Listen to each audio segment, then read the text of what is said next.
Hi there, great to have you with us once again. This is Leading Edge. I'm your host, Jeff Smith. Oregon has a new mayor, and he's stepping into the role in a moment when the city is facing big questions about growth, about transparency, and trust in local government. Today, we talk with Steve Salander about why he ran, what he believes was missing at City Hall, and how he plans to lead going forward. But right out of the gate, we talk about the transition that has been a bit bumpy. I mean, it was not the most cordial of relationships between the two of us. I think part of that may be begun because of my opposition to the 911 consolidation. He was in favor of it, so it was kind of back and forth on that. Right out of the gate, you guys kind of butted heads. Right out of the gate, yes. It's fine. But since the election, I didn't really hardly talk to him at all. He was pretty hands off as far as with me. It seemed more like he was trying to not make it the smoothest transition, if you will. So there wasn't a whole lot of conversation going back and forth. Were you a change agent? Was that why you're sitting where you are today? I believe so. When I first, I keep going back to 2019 when I began, but I saw things that were happening. The citizens weren't informed. Citizens weren't as involved. There wasn't that transparency out there that I felt there needed to be, and how I personally feel that our country was set up to have. To have the we the people. And so I felt like there was that breakdown between government and the people, just within the city of Oregon as a whole. You consider yourself conservative? I am fiscally conservative. Yes. I lean towards the conservative side. I'd say I'm pretty middle of the road, but I'm probably, you could say, conservative leaning on that sort of thing. So yes, I'm very much. We always ask this, and a lot of our mayors around the region, they don't like putting an R or a D or an I next to their name. Are you a registered Republican? I was a registered Republican for my entire life. The last few presidential primaries, I voted independent, as my desire has been to be more independent as far as that goes. Truthfully, if there was something that I guess if you had to put a label on me, I would say I'm probably more libertarian than anything, really. Just a big pusher of individual rights and less government. I see Oregon as a big chunk of property with untapped potential. Is that fair? I would say that's fair. Yes. We aren't your typical city. You're not seeing big buildings. You're not seeing, you're seeing a lot of agriculture, a lot of nature out there, and I think that's something that makes us very unique. And I definitely think there are a lot of things within Oregon that we have the opportunity to do that I think we've been missing out on, and I really think there are opportunities out there for us to really shine. I think the buzzwords for 2025, I said this last week on my show, data and center. You guys sit on the precipice of making kind of a few huge multi-million, if not billion-dollar decisions in the coming months. Mm-hmm. Where is your position on this? I just had Lucas County Commissioner Pete Gerken on last week, and he's proposing a 90 to 120 day pause. Mm-hmm. My question in all of that I didn't ask him was, why do you need another 90 to 120 days to figure this out? So I guess I put that to you, Steve, is where do you stand on all this? And should Lucas County be getting involved in telling our local municipalities to tap the brakes? I think conversation is good between different groups, the counties and the municipalities. I don't personally feel that the county should be really getting involved in what the different suburbs are doing, or even Toledo for that matter. I think it should be left up to those individuals and those local governments and those citizens to decide what they want to do in their own area, whether it be putting a pause or whether it be not putting a pause. I just think that again, the conversation is good, but I think you need to have that autonomy to make that decision yourself and not have the county trying to tell you what to do. talk to me about your position on data centers, because it's been made apparent to me, Mark Fry, mayor of Sylvania, I don't know if you've had conversations with him, but very well versed as far as energy is concerned and where these things sit.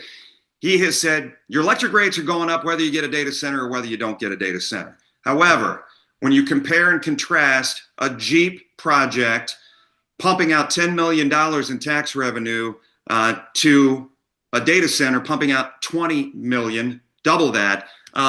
This is a huge money call, is it not? It absolutely is. I mean, there's no question the money is or potentially could be very good for it. And them coming in, I do think that they are probably a lower impact, than some of the other options out there.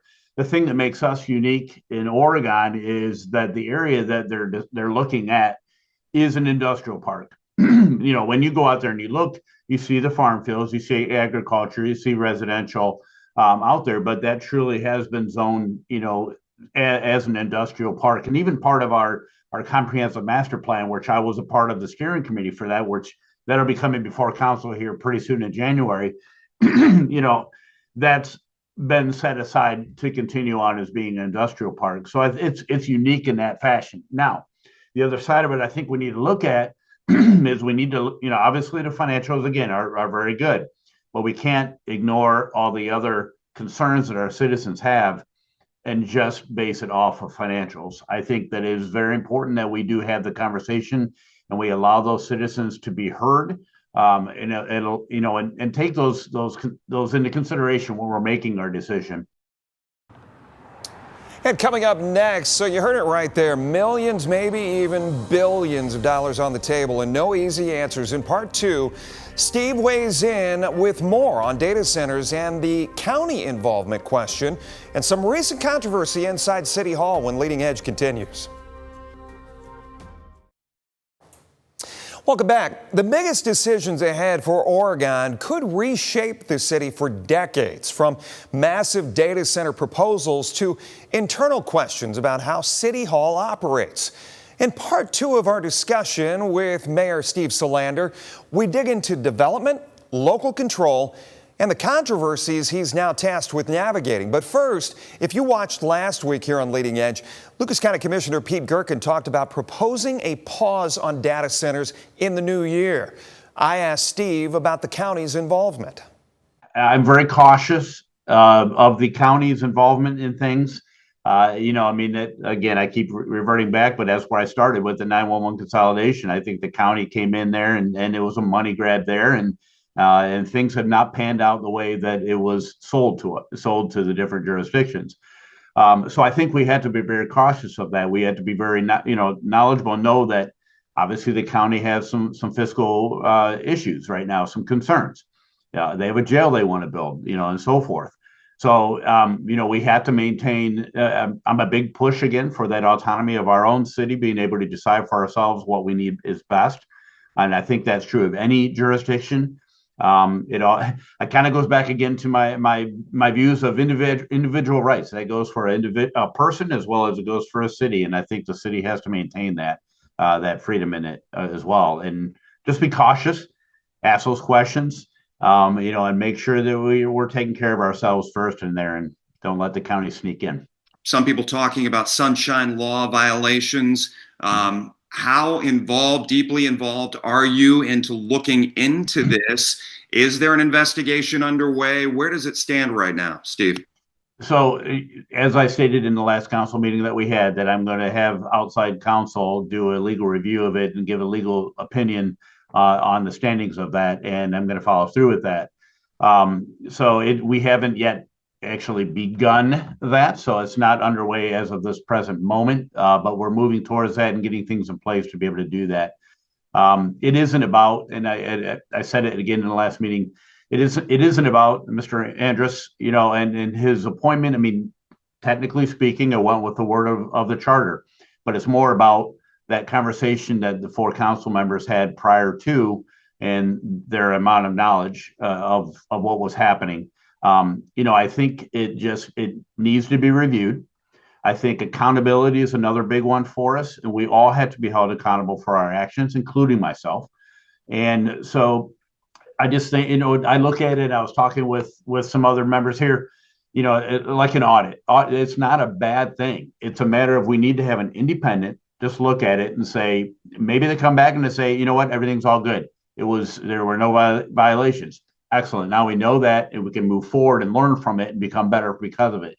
If there were infractions and there was a sunshine law violation, then we need to look at where we go from there with that. Mr. Andrus, will he stay on council while you guys scrutinize this whole thing? I mean, I don't see any particular reason why not. I've talked with him a few times.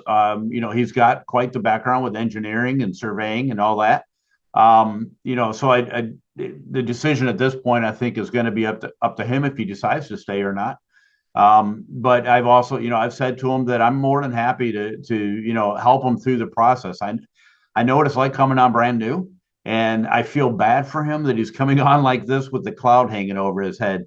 So I want to help him work through that. If he does decide to stay, I want to help him work through that, and make sure we need to bring that unity back to council in some way. And unity doesn't mean we need to all agree, but it means that we need to all be remaining on the same goal of what is best for Oregon first.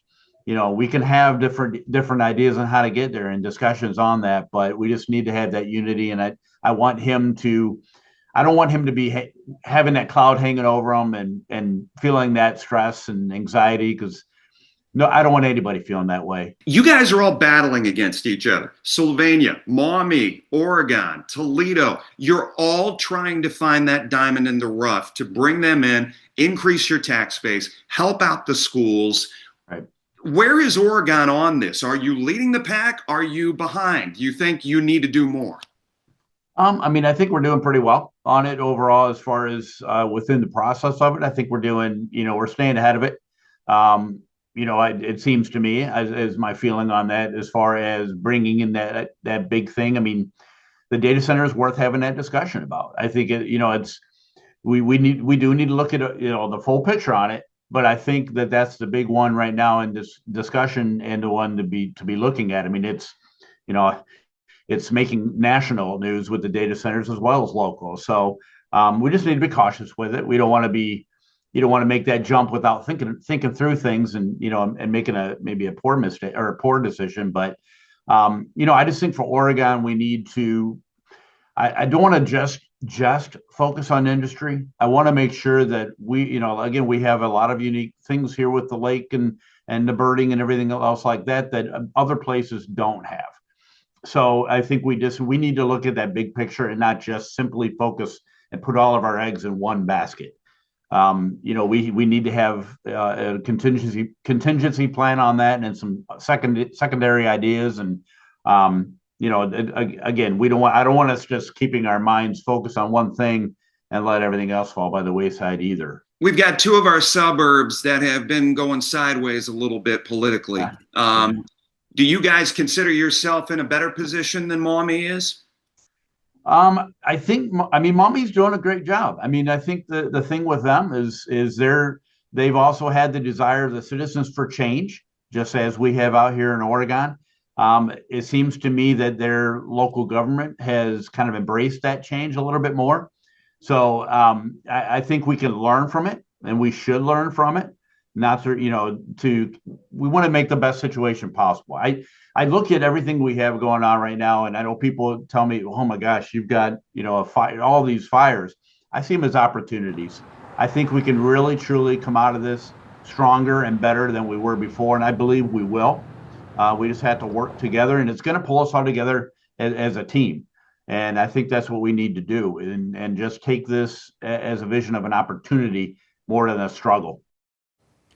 All right, coming up on Leading Edge, you've no doubt noticed the changes along the river, and you're seeing just a part of a much bigger plan. Up next, Scott Carpenter from Metro Parks Toledo on why 2026 could be another big year.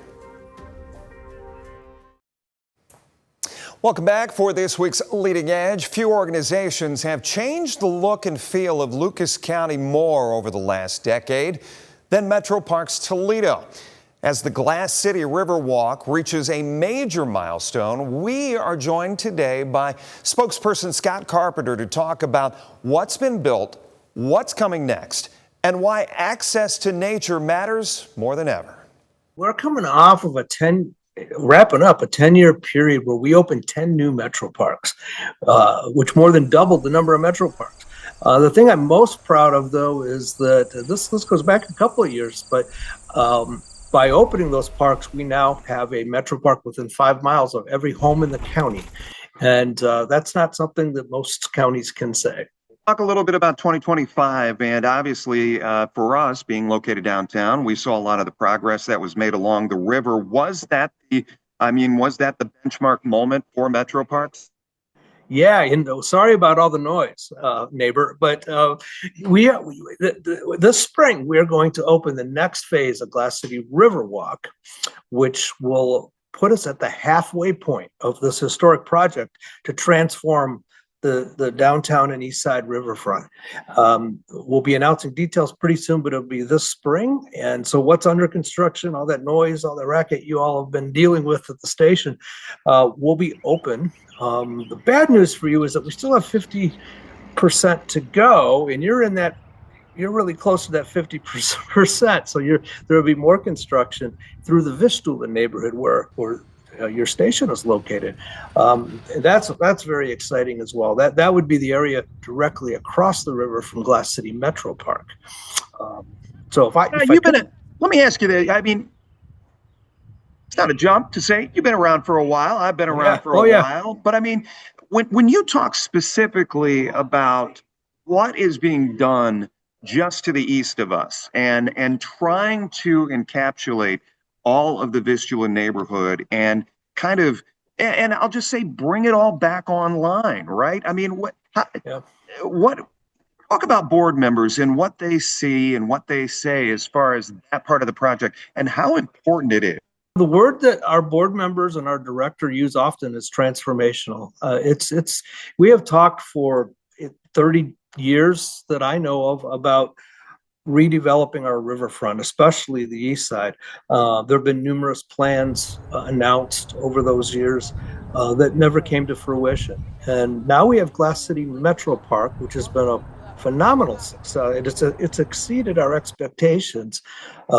We fully opened in June of 23, and we've had over 2 million visits to that park. That includes the skating ribbon and all that. You know that what's open today, though, is only 25% of the entire Riverwalk, which will eventually stretch 2.5 miles on each side of the river from the Veterans Glass City Skyway to the high-level bridge. So what will open in the spring will be the next phase of that, which includes Main Street to the Docks restaurants on the east side. This is the old International Park. That'll be an extension of Glass City Metro Park. And then on the other side of the river from Cherry Street to just about to Owens Corning. So pretty much the whole rest of the way going toward Glass City Metro Park. So it's a huge addition, double the size of what we have now, and put us at the halfway mark. And we're right at 5 years of a 10-year project. So we're on schedule, actually a little bit ahead of schedule with what comes next. Where is the funding coming from right now? Because over the course of the last year, I'm sure you've seen all the stories we've done as far as federal funding being cut for this, federal funding, state funding being pulled for that. Yeah, so the entire Riverwalk project, about half of it is being paid for by a tax levy that the voters approved in 2020, November 2020. And we said at the time that the voters, the taxpayers in Lucas County, should pay for part of this, but shouldn't have to pay for all of it. And the other half, in fact, more than a half actually, is coming from a variety of grants and donations. So what's under construction right now that will open in the spring is partly funded by a almost $24 million federal transportation grant. We have another grant from the same source for $19 million that will go toward the Vistula area, which will be in the planning stages for the next year. So you won't see probably much dirt being turned until 27 on that. Those grants are secure? Yes, those grants are secure. We've gotten state grants along the way as well. And I'm really proud to say our philanthropy department and our Metro Parks Toledo Foundation have raised nearly $20 million from private sources. We've got about, I think, a half a dozen $1 million or $1 million plus contributions from individuals and some of Toledo's biggest, oldest institutions. Stay with us. We'll have a final word for this week right after this. All right, welcome back for a final time this week here on Leading Edge. We hope you have enjoyed this episode. We hope you've enjoyed all of our episodes over the last year. If you want to reach the show with comments, ideas, suggestions, maybe there's something happening in your community you want to share, it's easy. Just send us an email. It's leadingedge, all one word, at WTOL.com. Great to have you with us. I want to wish you an early Happy New Year. Thank you so much for joining us. Until next time, I'm Jeff Smith. This is Leading Edge. Listen, learn, and lead. We hope to see you next time.